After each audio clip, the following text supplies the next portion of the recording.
What's up, everybody? Welcome back to another comic video. You can see by the title,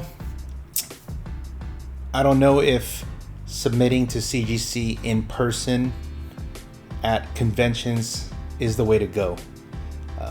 If you're going to submit to them in person, I would suggest doing it at their office.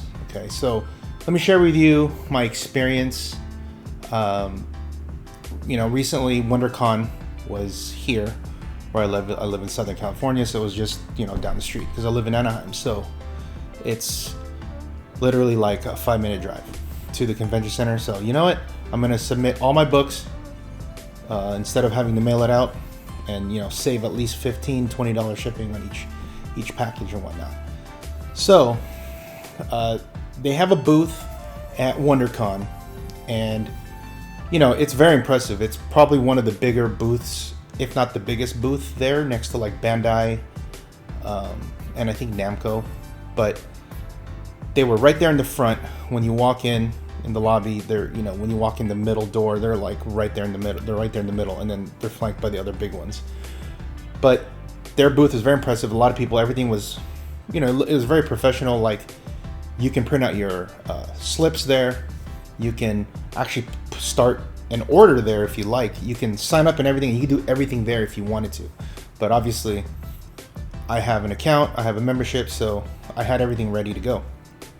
So it was basically already in a box, ready to ship. So I just brought the box to them and see, what do we have to do here? So I go over there, and just to note, I submitted a 25 book pre-screen 9.8, 25 book pre-screen 9.4, and then a 15 book regular modern tier. And then I also submitted another one, which was the standard tier or economy tier, whichever the one which is before 1975. So I had 4 separate invoices. I go over there to the front. They help me. They're very quick because there's a lot of people there. However, I do think that maybe they need to work a little on this. But okay, we'll get to that. So I go over there, and they say, okay, you have your invoice. What I thought was going to happen was they're going to check the invoice and then just like note it or whatever. But what I actually had to do was I had to take everything out of the box, and then they had to physically reconcile it with you in there. Okay, so they did that, and there were 2 separate people that did it, and the second person that did, because I had a lot of books, right? So the second person kind of was not doing it right, because when you check it, you check it down the list, and then you're supposed to flip it over, and they flip it over, and then when it's done, they flip it all over. Well, this person was just one of them was just kind of fanning the books, right? And then she would take the top, put it on the side, and then fan the next one, and then put that one on top. So now it's not in order. So because of that, the book, there was a discrepancy because she was just fanning it instead of taking it out one by one.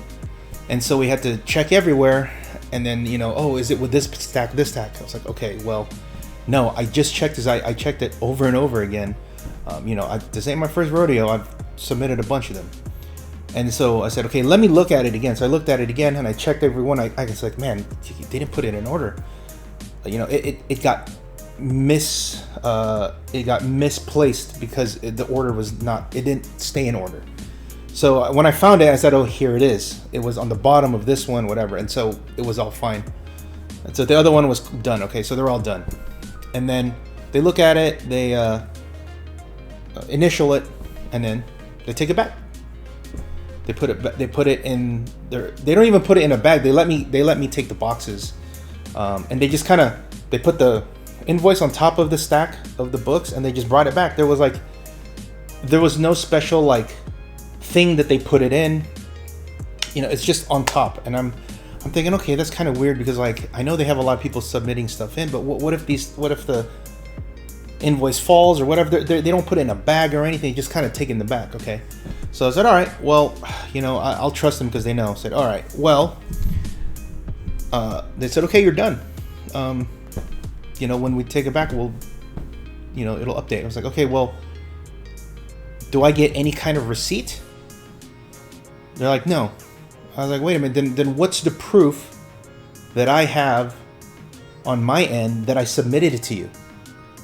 Because if I don't have any kind of proof that I submitted it to you and something goes wrong, let's say something, there's human error. It could get misplaced. Things could fall. They can whatever. And then remember, it's being shipped back to Florida. So, things happen in transit. And I said, what if there isn't anything for me to reconcile it with on my end?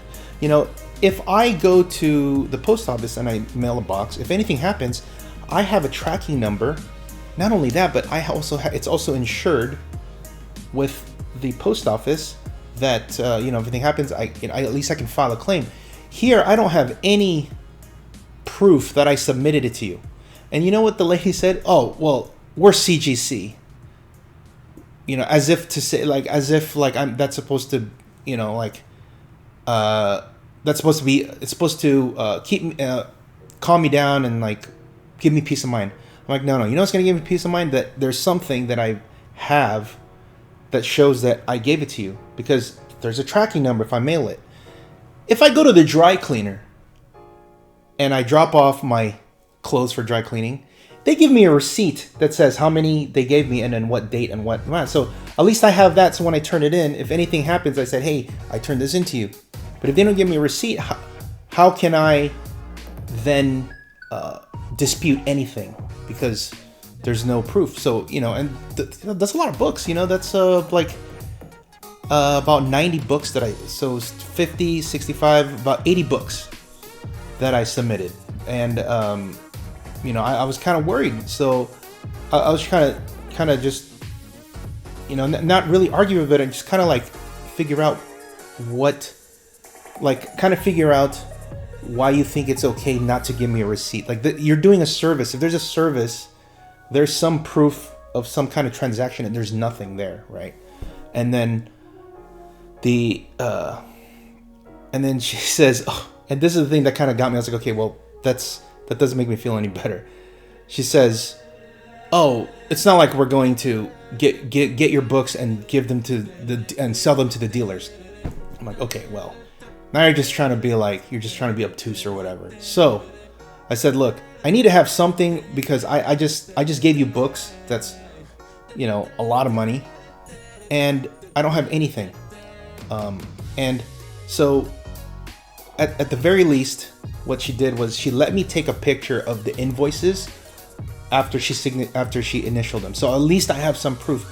But the fact that I had to make her realize that I need some kind of proof is kind of, it shows you that CGC probably needs to re-examine how they do this, because there should be some kind of receipt that you have on. At the very least, they should have it automated so that when you go to your account on CGC and you click track, it says that they received it. Because what I ended up doing that night, I said, okay, well, maybe they did, and it didn't. So that's why I'm just like, okay, this is really stressing me out. It's a good thing that I took the pictures, because I was like, okay, well, maybe before they mail it out, ship it out, they're going to check in their system that they received it. Not that it's on your queue, right? Because when it's on your queue, that's when they charge you, but it's in the holding in their warehouse. But if you click track, that's what it says. We received it in our warehouse and then it's waiting to be opened, whatever. But there's none of that.